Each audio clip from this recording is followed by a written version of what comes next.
ये क्या हो रहा है? जगन्नाथ जी मछली क्यों खा रहे हैं? आइए इस कथा में देखते हैं। ओडिशा में कुर्मा नाम की एक बूढ़ी महिला रहती थी। वो रोज मछली खाती थी और यही उनका सामान्य जीवन था।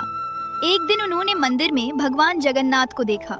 जैसे ही उन्होंने भगवान जगन्नाथ के बड़े और करुणामय नेत्रों को देखा, उनका मन स्थिर हो गया। उन्हें ऐसा लगा जैसे भगवान सीधे उनके प्रेम और भक्ति को महसूस कर रहे हों। उन्होंने देखा कि भोग में सब कुछ मीठा था और मसालेदार कुछ भी नहीं। कुर्मा ने मन ही मन कहा, भगवान अगर आप मेरे हैं तो मैं आपके लिए मसालेदार मछली बनाऊंगी। कुर्मा ने घर जाकर सबसे ताजी मछली चुनी। उन्होंने उसे साफ किया, हल्के मसाले लगाए और पूरी श्रद्धा और प्रेम से केले के पत्ते में लपेटा। कुर्मा ने कहा, भगवान ये मैंने अपने प्रेम और भक्ति से बनाया है और मैं इसे आपके चरणों में अर्पित करती हूँ। अगली सुबह कुर्मा मछली लेकर मंदिर की ओर बढ़ी। रास्ता भीड़ भरा था और बारिश भी हल्की पड़ रही थी। जैसे ही उन्होंने मंदिर का दरवाजा खोला, मछली की खुशबू फैल गई।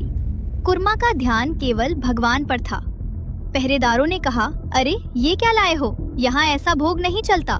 तुम क्या सोचकर इसे ला रही हो? कुर्मा ने कहा, ये भगवान जगन्नाथ के लिए है। मैंने इसे अपने प्रेम और भक्ति से बनाया है। मुझे विश्वास है कि आप इसे स्वीकार करेंगे। पहरेदारों ने डंडा उठाया और पत्ते पर जोर से वार किया। पत्ता कुर्मा के हाथ से गिरा और सबने देखा कि मछली नहीं बल्कि पका हुआ कटहल वहाँ था। कुर्मा ने चौंक कर कहा, ये कैसे हुआ? तभी भगवान जगन्नाथ ने अपने करुणामय स्वर में कहा, मैं भोग नहीं देखता, मैं भक्ति देखता हूँ। जो प्रेम और श्रद्धा से आता है वही मेरा भोग है। कुर्मा के हाथ कांप गए, लेकिन उनके चेहरे पर संतोष और प्रसन्नता थी। भगवान ने पास कदम बढ़ाया और हाथ उठाकर उन्हें आशीर्वाद दिया। जगन्नाथ जी ने कहा, माँ तुम्हारे प्रेम और भक्ति से मुझे सबसे बड़ा आनंद मिलता है। यही सच्ची सेवा है। पहरेदारों ने सिर झुकाया और कुर्मा से माफी मांगी। पहरेदारों ने कहा, माँ हमसे भूल हुई, आपकी भक्ति को नहीं समझ पाए। कुर्मा ने रोते हुए कटहल का भोग भगवान को अर्पित किया। भगवान ने फिर कहा, माँ हर भक्ति से बना भोग मेरे लिए मूल्यवान है।